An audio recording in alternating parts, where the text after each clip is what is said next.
పెన్లో cap దొరకలేదా? లేదు ma'am, ఆ రోజు నాకు అనిపించింది పక్కన పెట్టి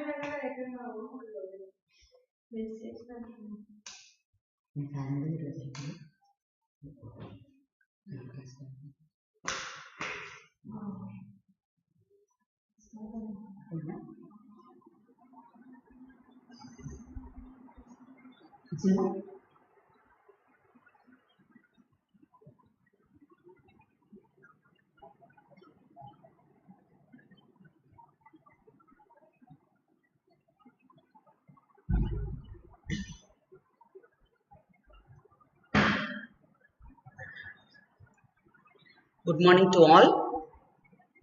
So today we'll continue with our yesterday's topic, enzymes. In the last class, we have seen what are the various factors that inhibit the activity of an enzyme. Now we'll see about the specificity of enzyme action, how enzyme is acting like in cytoplasm. This I have covered this in the last class, but I just want to revise what I have told. How, like in cytoplasm, main metabolic reactions in a cell occur either in cytoplasm or mitochondria.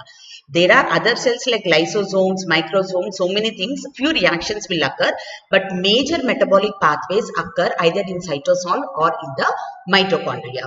Now in cytosol, glycolysis occurs, fatty acid synthesis occurs, glycogen breakdown occurs, glycogen synthesis occurs. So many metabolic reactions occur in the cytosol. That means that as many metabolic reactions, as many would be the enzymes. Now why one enzyme is not the enzyme that is restricted to glycolysis, why it is not entering into the fatty acid synthesis? Mainly it is because the specificity of enzyme action. Each enzyme has got a specificity. Ability of an enzyme to discriminate between two competing substances is called as specificity of an enzyme. What is the significance? Why enzymes should be more specific in their action? It makes it possible for many enzymes to coexist in a cell without interfering with each other. What are the various types by which enzymes act, or enzymes act specifically? There is absolute specificity, group specificity, reaction specificity, and stereo specificity. Like absolute specificity, that means that enzyme will act only on that substrate. If you take the example of glucokinase, it can act only on glucose. It cannot act on fructose, or it cannot act on any other hexose or any other 6-carbon sugar. Next is absolute specificity. Next is lactase. The lactase is an enzyme that acts specifically on lactose. It breaks lactose into glucose and galactose. It will not act on any other disaccharides. Next is group specificity. The enzymes will recognize one particular group. Group means obviously what do the enzymes do? The enzymes will break a bond. So they will identify a specific bond that is present in that space. They identify a specific bond that is present in that specific group, and they bring about the lysis of that group. Example, phosphatase. Phosphatase means this enzyme breaks down the phosphate bond. It breaks the phosphate bond that we can see here. It acts and breaks the phosphate bond. So any phosphatases means they remove phosphate from any substrate. From a substrate, they do remove the phosphate. Next is trypsin. Trypsin, you know, it is a digestive enzyme that is produced by the pancreas. It enters into the duodenum and it brings about the proteolysis. It helps in digestion of protein. Now, how does it help in digestion of protein? Mainly the protein that is present as a bigger molecule, it is broken down to form the amino acid. You have seen in chemistry of amino acids that a protein, how big the protein could be, it is nothing but a linear chain of amino acids. This linear chain of amino acids will undergo coiling, either alpha helix or beta helix. It will undergo tertiary structural organization, quaternary structural organization. It will become very compact to form a protein. But what is the basic unit of a protein? It is nothing but an amino acid. Trypsin brings about the breakdown of the protein by breaking the peptide bonds. Now, trypsin will not break all the peptide bonds that are present between any random amino acids. It specifically selects the peptide bond between arginine and arginine or lysine. If arginine is bounded to any other amino acid, that peptide bond is broken. If lysine is associated with any amino acid, that peptide bond is broken. So it identifies those specific peptide bond. So that is, it is group specific. Next is chymotrypsin. It is also a enzyme, digestive enzyme. That will be, it is also a digestive enzyme that will be affecting, it is also a digestive enzyme that will affect, that will be helping in digestion of a protein. So the aromatic amino acids are identified, and the chymotrypsin breaks the peptide bonds that are present in the aromatic amino acids. Next, reaction specificity. These are specific to one particular reaction. Like pyruvate. Pyruvate, in the presence of pyruvate dehydrogenase, it will form acetyl-CoA. Lactate, in the presence of lactate dehydrogenase, it will form pyruvate. So it is, substrate is undergoing some specific type of reaction. So the enzyme will do only that purpose. It will solve only that purpose.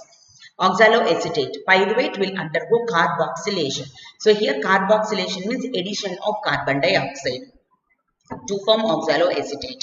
Then the pyruvate will undergo transamination, means amino group is transferred from alanine to pyruvate. So this is reaction specificity. By looking at the enzymes, you will understand that what type of reaction is it undergoing. Pyruvate dehydrogenase, okay, pyruvate is getting dehydrogenated. Lactate dehydrogenase, lactate is getting dehydrogenated. Pyruvate carboxylase, so carbon dioxide is being added to the pyruvate.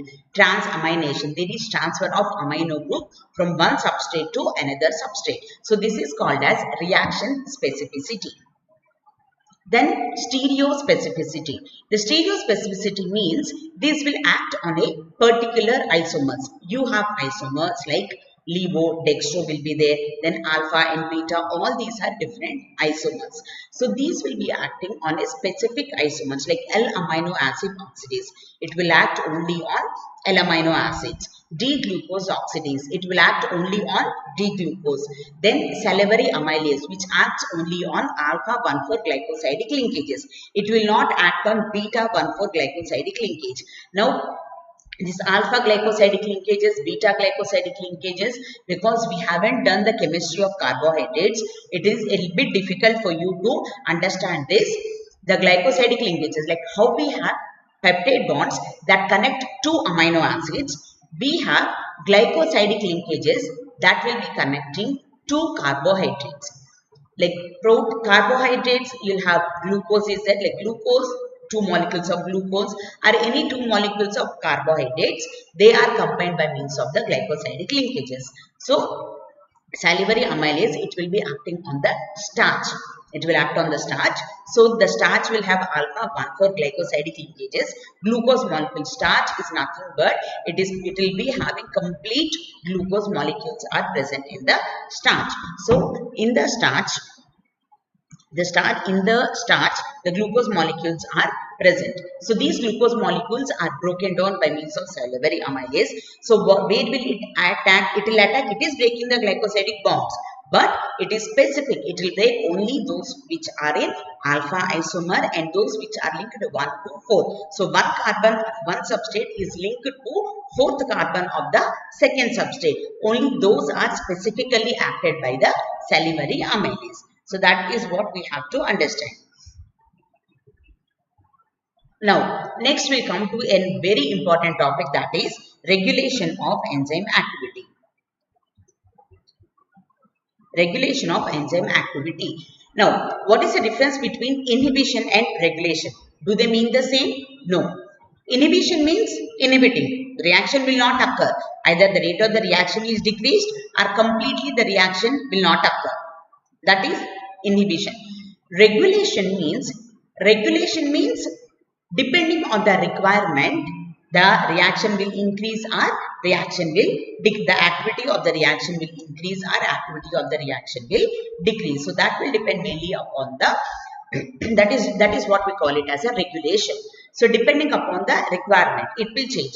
Now, most of the inhibitions that we have covered in the previous class, most of them have got clinical significance, pharmaceutical importance.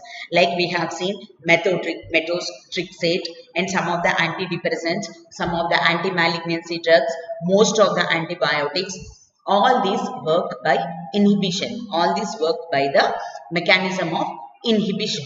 Now, when we are talking about the regulation of enzyme activities, this occurs inside the body. Now, you imagine why glycolysis, the glycolysis takes place in the body. But glycolysis will be occurring regularly. Now, in some cases, there is a requirement of hormonal changes, like thyroid production will be there, or hormonal changes. Now, there will be hormonal changes during the hormones like estrogen production, progesterone, all this formation will be there, and their production is phasic. They are not produced continuously at the same pace. Depending on the requirement, sometimes the production increases, sometimes the production decreases. So that depending on the requirement, increase in the production, and when the requirement is not there, decreasing the production, that is what is called as regulation.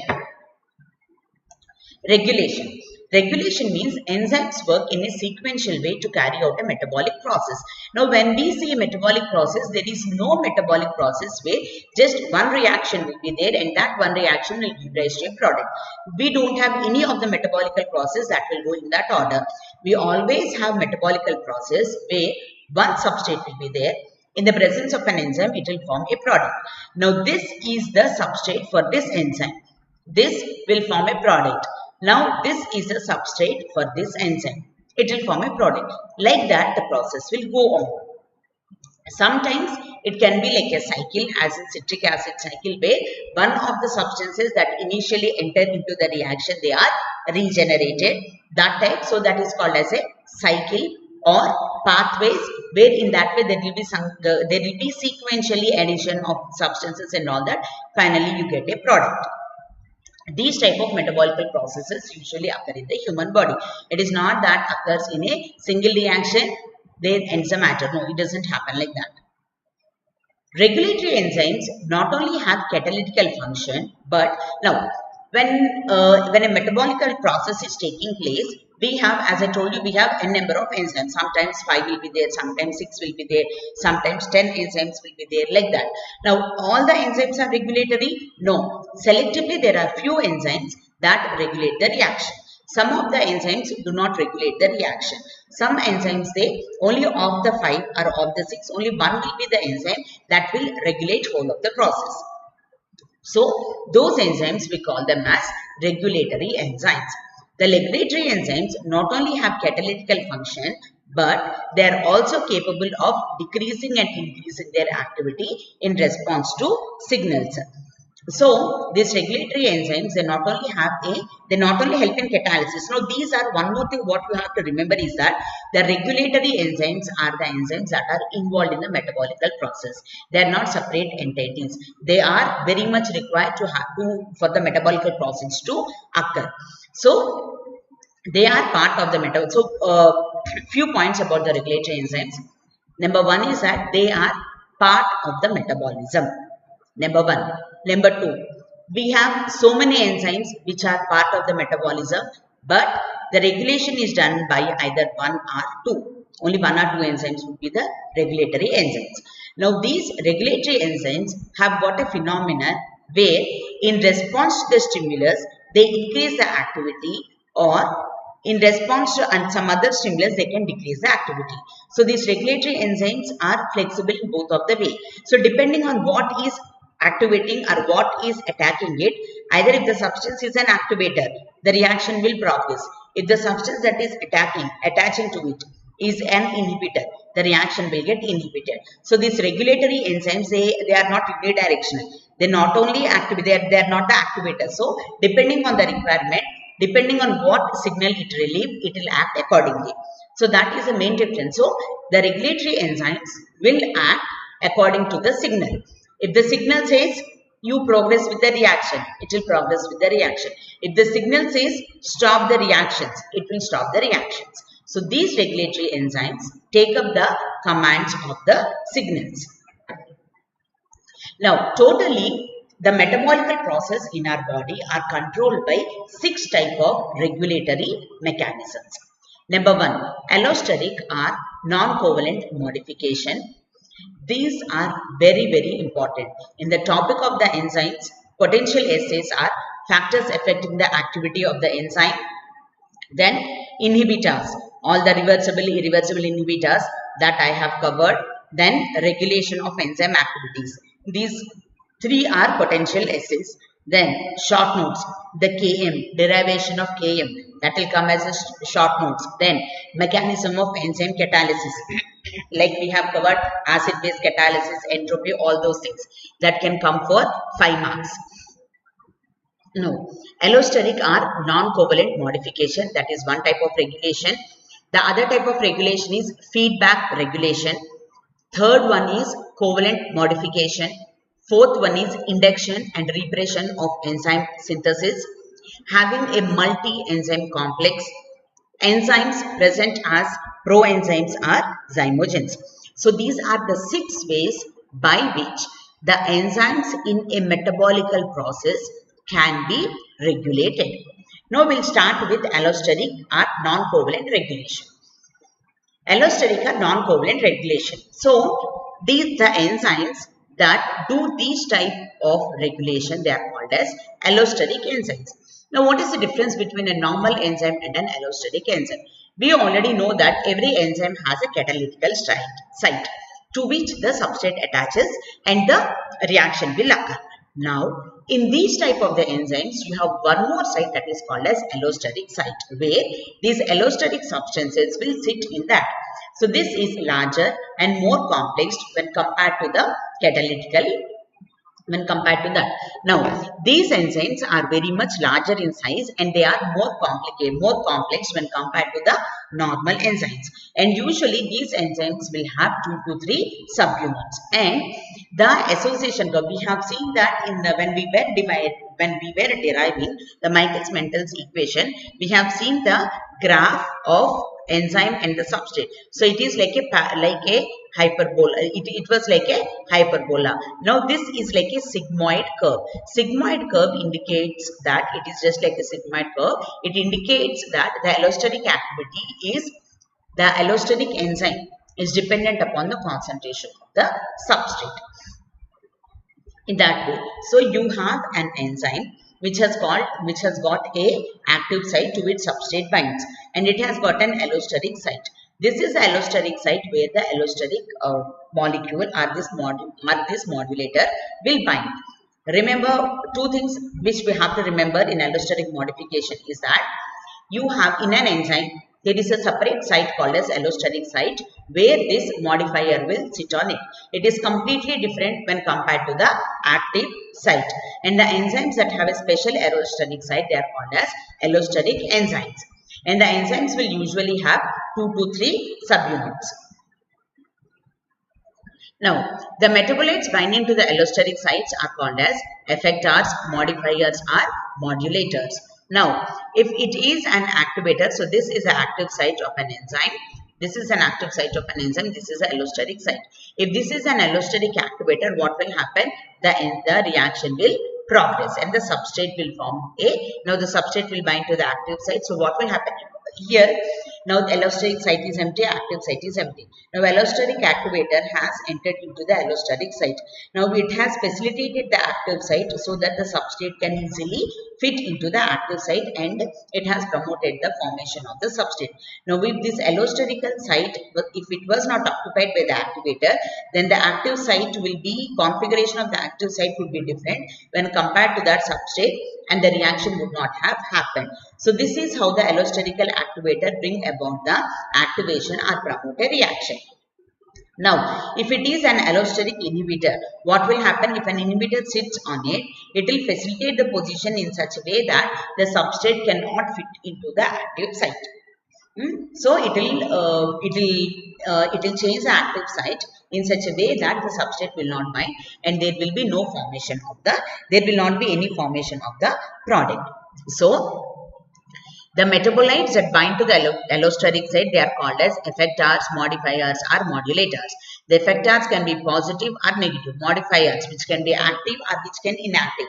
Modulators, which can modulate. So what do they do? Allosteric site, that activator will sit on the allosteric site. It will facilitate the active site. So it will facilitate the arrangement of the active site so that substrate can easily fit into that. If it is an inhibitor, it will make the active site in such a way that any substrate cannot sit into that. Next, what are the features of allosteric site? Allosteric site is specific for every ligand. That it doesn't mean that it means that randomly anything cannot sit into the allosteric site. Each enzyme, if this particular enzyme will have a specific allosteric modifier, it is not that anything that is roaming around can sit into the allosteric site. Most of the enzymes are oligomers. Usually they will be having subunits, which I have already covered. Then there are two types of interactions. Homotrophic interactions, where the enzyme is modulated by its own substrate. If its own substrate is modulating the enzyme, then it is usually a positive one. Heterotrophic means it is modulated by a ligand other than the substrates. So when it is a modulator is a heterotrophic one, the interaction is a heterotrophic one. So this modulator can bring about either a positive or negative coordination. Either this modulator positive modulator means it will promote the it will promote the reactions. If it is a negative modulator, it will inhibit the reaction. So that is about the allosteric inhibitors. Now I have few set of enzymes that the pathways, the inhibitors, and what are the allosteric activators for that. Glycolysis, you all know the first step in glycolysis is glucose getting converted to glucose 6-phosphate in the presence of the enzyme hexokinase. So the enzyme is hexokinase, the substrate is glucose, and the end product that is formed is glucose 6-phosphate. The reaction product is glucose 6-phosphate. Now, this glucose 6-phosphate will act as an inhibitor and it will be inhibiting the hexokinase enzyme. Next, isocitrate dehydrogenase. Isocitrate dehydrogenase is an enzyme in the Krebs cycle that is inhibited by the ATP. ATP will sit on the allosteric site and it will inhibit the reaction, and the activator is NADP and ADP and NAD are the activators. So it indicates that higher energy states, ATP is a higher energy state, will inhibit the Krebs cycle, and lower energy states like ADP having NAD, these are low energy states. The low energy states will promote the citric acid cycle. Next, fatty acid synthesis. The fatty acid synthesis, palmitic acid is one of the fatty acid. So, if the more of palmitate is present, that will inhibit the synthesis of the fatty acid. So, usually what we get palmitic acid. When there is catabolism, we will be getting palmitic acid. When fatty acids are synthesized, this is a fatty acid that is usually synthesized. Now, when we have more and more of the fatty acid, why is there need to synthesize? So, what will it do? The end product itself will inhibit the enzyme, and this process will not take place. You have, when there is plenty amount of fatty acid, further synthesis is not needed. So, it will be inhibiting. Now, isocitrate. Isocitrate is indicates high energy status. It indicates a high energy status. So, more of isocitrate, it will activate the fatty acid synthesis. Energy levels are very high, so energy has to be stored. That is why it is stored and fatty acid synthesis will take place. Now, pyrimidine synthesis. In the pyrimidine synthesis, CTP is one of the pyrimidine that is formed that will be inhibiting carbamide phosphate synthase. All these things are a little bit vague for you, but when we deal with each mechanism separately, each metabolism separately, you will have a clear idea of all these enzymes. But till that meantime, you have to learn all these terms. When we go into the pyrimidine synthesis, purine synthesis, you will have a better idea of all these enzymes. Next, feedback regulation. What do you mean by feedback? Anything is completed, any process or anything is completed, just you will look back and you will give a feedback. Just you will see and you will give a feedback. Means what has happened in the reaction, what is going on, whether good has happened or bad had happened. So all this is called as a feedback. The end product, so usually this feedback type of the regulation you see, when the end product of a multi-enzyme system. The enzyme is a multi-enzyme complex and you usually see a feedback inhibition like this. So A, in the presence of A, this is an enzyme, these two are enzymes. A is a substrate and it will form B, and B is a substrate for this enzyme, it will form C. Now C will enter into a complex where the C is a substrate to this enzyme to form D. In that way, see, the situation is going on and the end product is formed. Now, when there is more and more of the end product accumulation, the reaction has to be stopped. So, what will happen? The product will inhibit usually the first steps of the reaction. Any of the reaction, it is not that it has to inhibit only the first step. Among the sequence of reactions which are taking, any one enzyme can be inhibited so that the process is formed. So, this is called as feedback regulation. Feedback regulation where the end product will be inhibiting the enzyme, that is called as feedback regulation. Heme synthesis.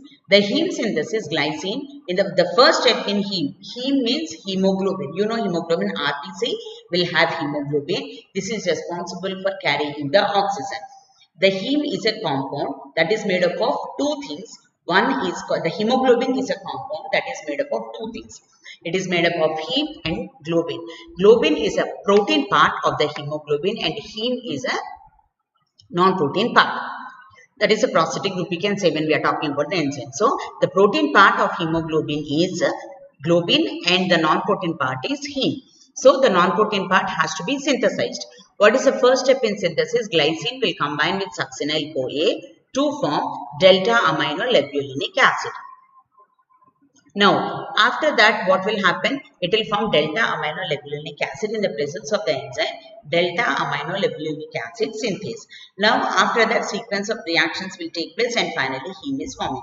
So, from glycine, succinyl-CoA to form heme, you almost have up to 10 enzymes will be there. You will be having up to 10 reactions and you will be having up to 10 enzymes. So, the end product is the heme. Now, this heme will inhibit the very first enzyme, that is delta-aminolevulinic acid synthase. So, this ALA synthase is inhibited by the heme. So, this is called as feedback inhibition. So, that why there should be feedback inhibition? Unnecessarily, for excess of formation of heme have to be inhibited. Now, if the heme that is required to the body is synthesized, then excess of it is not required, then there is feedback inhibition. So, heme is accumulating. This accumulated heme will inhibit the first enzyme so that the reaction will not take place and heme synthesis is stopped. Next is covalent modification. So, we have till now we have seen the non-covalent modification or allosteric regulation. Then we have seen the feedback inhibition, and then we have to look for the covalent modification. So, the name itself is indicating that it is a covalent modification. So, there is some type of covalent formation of a covalent bond with the enzyme with the enzyme. So, that is why you call it as covalent modification. There is a covalent attachment of a molecule that modifies its activity. So, the enzyme will have a covalent attachment and that will result in the modification. And what are the things that are attached? What are these attachments? Addition of a phosphate group. So, phosphorylation or dephosphorylation.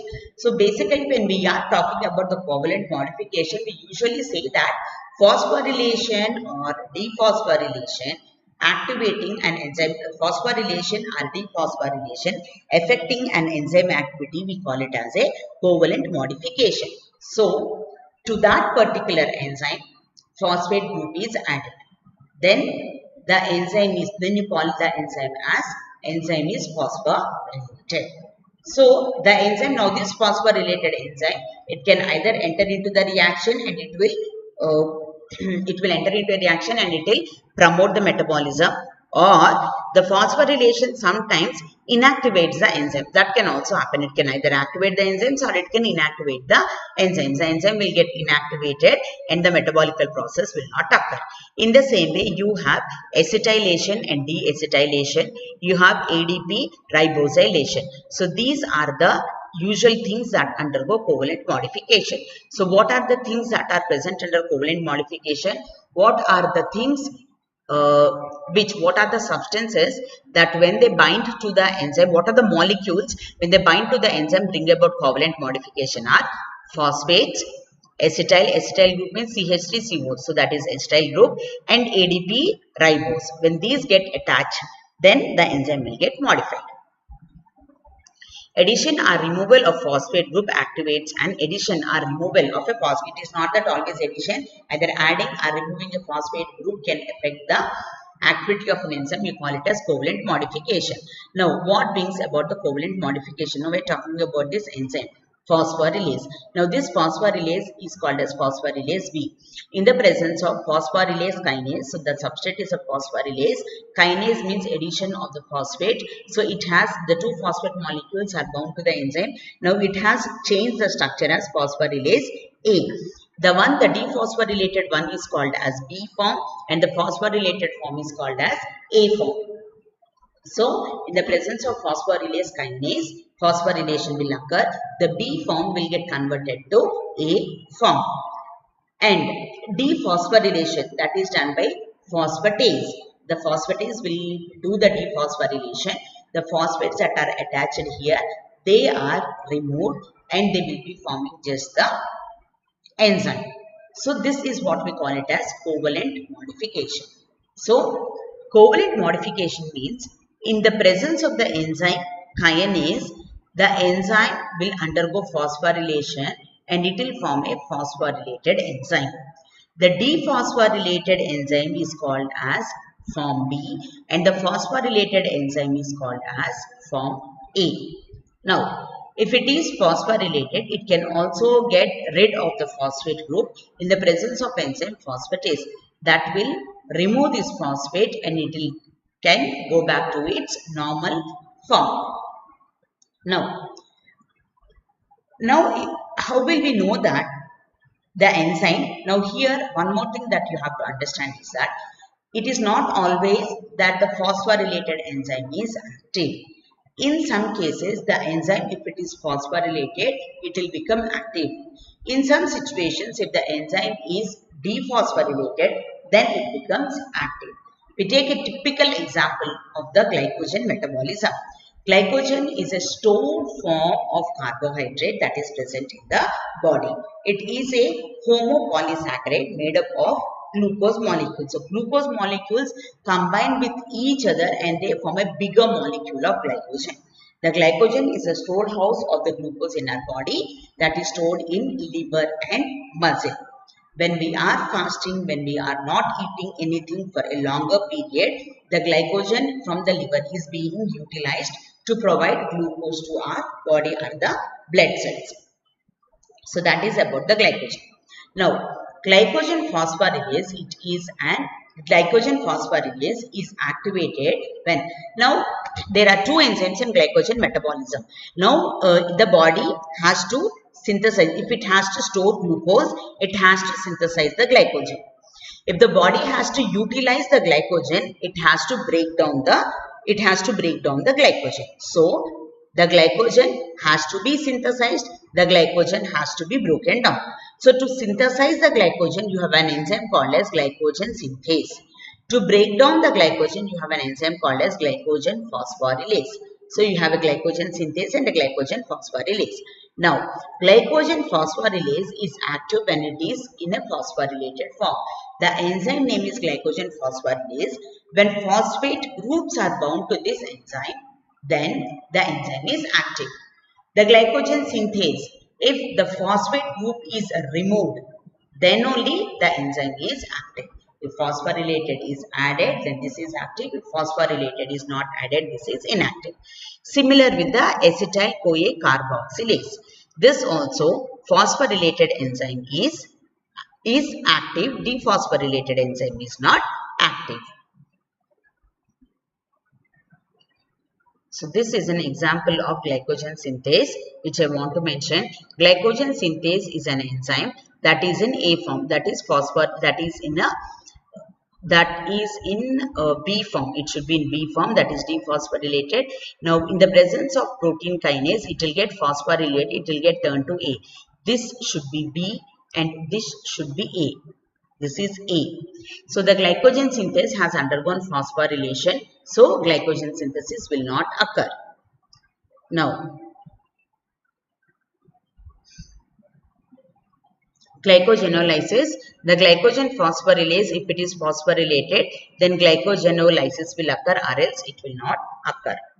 Now, acetylation and deacetylation, addition of acetyl group. Now, to the histones, you know DNA replication, when the DNA is wounding around or coiling of the DNA. The coiling of the DNA is done in such a way that these DNA molecules are wound around the histones. In that way, they form the coils.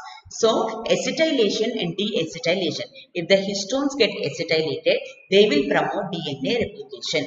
If they are not acetylated, they do not produce the replication process. So, this is also one of the covalent modification. Next is induction and repression. What do you mean by induction? The causes an alteration. So, an alteration by the enzyme. The induction and repression means an alteration of enzyme by increasing or decreasing the synthesis of that particular enzyme. So here what you are doing, we are not adding anything to the enzyme. We are not adding any inhibitor or anything to the allosteric site. We are not adding additional groups to the enzyme. Here we are directly controlling the synthesis of an enzyme. You know a process called as translation in which proteins are synthesized. Now, if a particular amino acid like hexokinase, if that is required for the glycolysis process, what will happen? The signal is given on and mRNA is synthesized from the DNA by means of transcription process. So, that message will carry, that mRNA will carry the code for the hexokinase enzyme.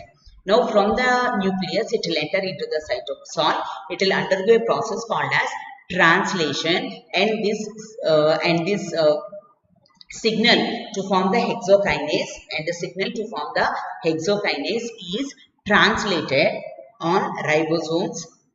tRNA is also helpful in that process, and translation process will take place that will result in the formation of a particular protein. So here enzymes are also proteins. So what will happen if the reaction has to occur? If we have more of enzymes, obviously the reaction will occur very fast. If you do not have the enzyme, obviously the reaction will not occur. So induction and repression is a type of regulation where it causes an alteration of enzyme activity by increasing or decreasing its synthesis. And those are not, so these will take a longer process. When we look at the covalent modifications and when you look at the allosteric modifications, feedback, they occur very fast. But induction and repression will take a longer time. The process is very, very slow. Inducers increase and repressors decrease the synthesis of enzyme formation or inhibition. Formation by increasing or decreasing the transcription process. Now this is a positive control. So what will it do? This is a positive control. So it will form an inactivated activator. The activator is inactive. Now an inducer has formed. That inducer is activating the inactivator. So this activator is further helping in transcription process, and so that either more of mRNA is formed or translation is occurring. Now here there is one more repressor, that is called as that a repressor is getting activated. It will go and sit on the polymerase and it will prevent the transcription process. So what do we understand from this is that activator will sit on the DNA. The activator, if it is an activator, if this reaction has to occur very badly, the activator or the inducer, this inducer will sit on the transcription process enzymes, and it will promote the transcription of this particular protein. It will help in transcription of the mRNA so that more of the protein is formed. Now, we don't want this particular enzyme to be synthesized. So what will it do? It will the repressor gets activated. This repressor will go into the nucleus and it will sit on the enzyme that is bringing about the formation of, that is bringing about the transcription process. So it will sit on that on the DNA. It will sit on the enzyme that is responsible for the transcription process, and it will prevent the formation of that particular compound.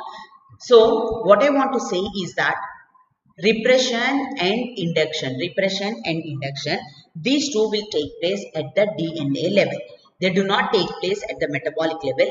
They happen at DNA level. the inducer will induce the DNA so that it will form the mRNA, and from the mRNA the protein is synthesized.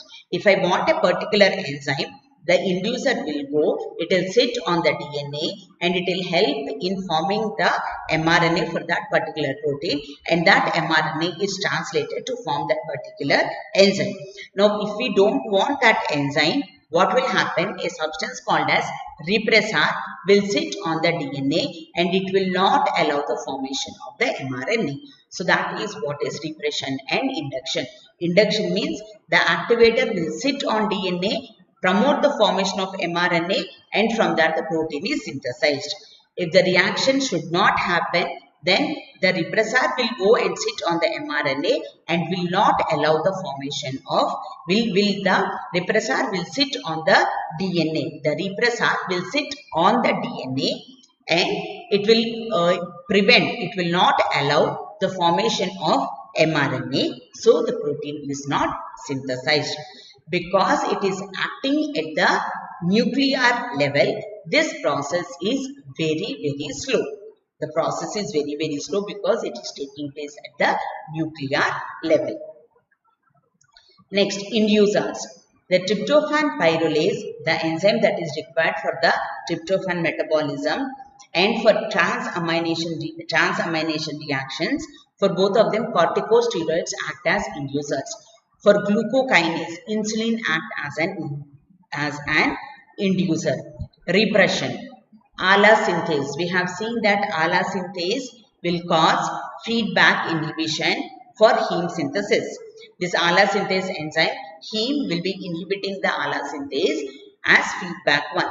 It also does the repression property. It not only controls by feedback inhibition, but heme will go, it will sit on the DNA that transcribes the mRNA. So it will sit on the DNA and it will not allow the formation of mRNA that codes for allosynthase. So no formation of mRNA that codes for allosynthase. So no formation of protein, no formation of enzyme, so no reaction. Now, multi-enzyme complex. Will be coming across this fatty acid synthesis and pyruvate dehydrogenase synthesis. Like that, we have multi-enzyme complex. Why there should be multi-enzyme complex? A complex where multiple enzymes are organized so that one product will become the substrate of the other. If you have seen in the how many of you might have seen this? I don't know. There will be loops, like the ladders like things will be hanging they'll be hanging from the ceiling. So what will happen? One person will be there. He will be holding a boy. Now he will push that boy to another person. That in that way, so it will go like a chain. So one substrate will form a product. That product is a substrate for another enzyme. That will form a product. Then this product is substrate for the third enzyme. It will form a product. The product 4 is substrate for the enzyme 5 and it will form the product 6. So when this is taking place, if all these enzymes are connected to each other, then the process will occur very fast.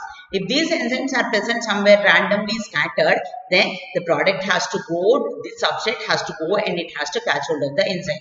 The product comes up. Once again, it has to run and it has to go and catch up the enzyme. So instead of that, if all the enzymes for one process are attached to each other and if they form complex, this type of things will occur very fast. So that is called as multi-enzyme complex. This multi-enzyme complex increases the catalytical efficiency by preventing the accumulation of intermediates. Best examples are pyruvate dehydrogenase, which has 3 enzymes, fatty acid synthase, which has up to 6 to 7 enzymes. So these two are, one complex will have 6 enzymes, fatty acid synthesis, and it is a dimer. So the pyruvate dehydrogenase is one of the multi-enzyme complex and fatty acid synthase is also one of the multi-enzyme complex. Like if you see the example of pyruvate dehydrogenase,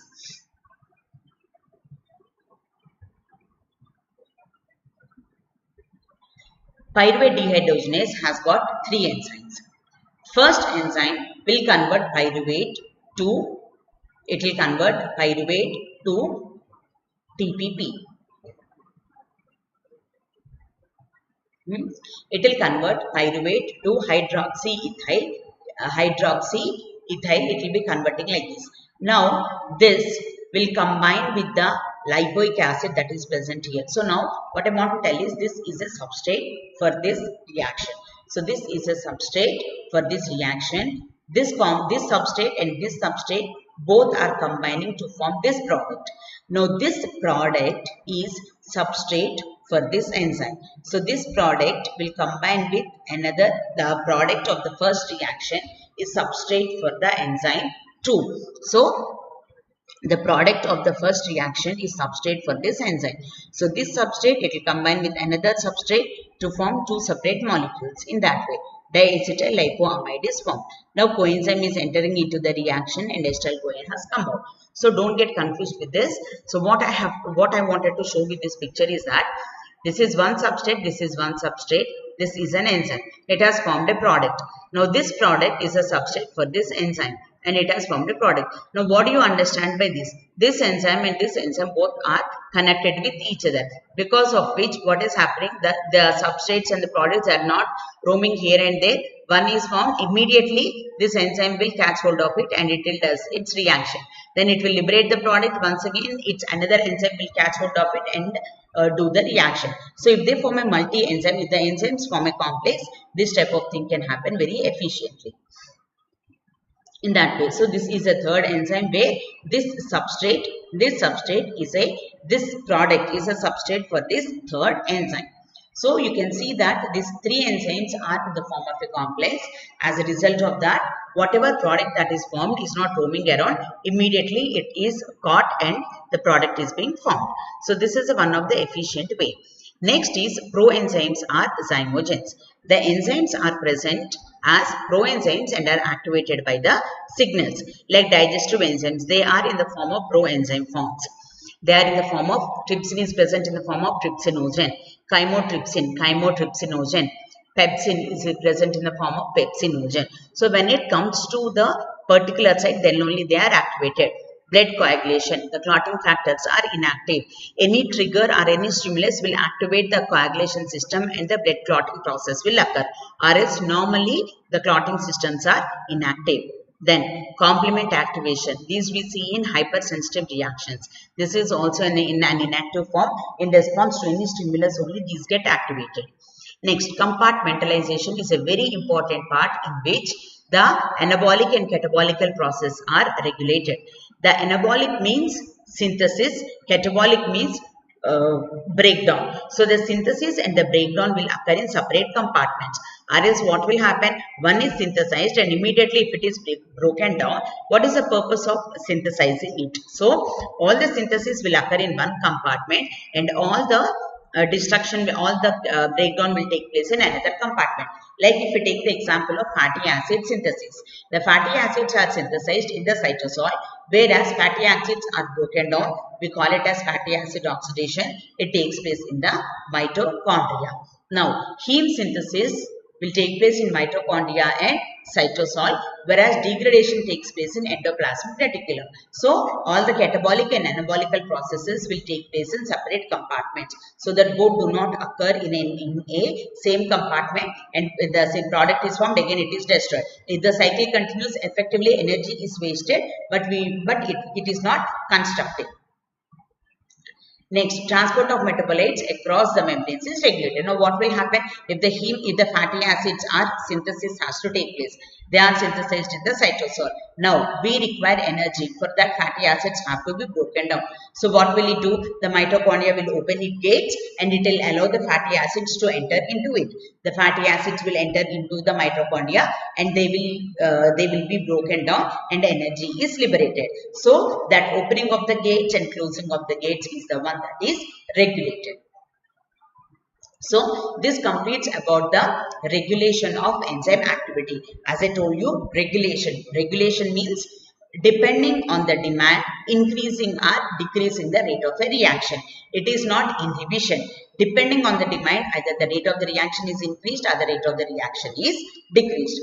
We have seen allosteric inhibition, we have seen feedback inhibition, we have seen covalent modification, we have seen multi-enzyme complex, we have seen compartmentalization, then we have also seen the enzymes being present as proenzymes or zymogens. And typical examples of each of them we have also covered. So in the next class, we'll start with isoenzymes.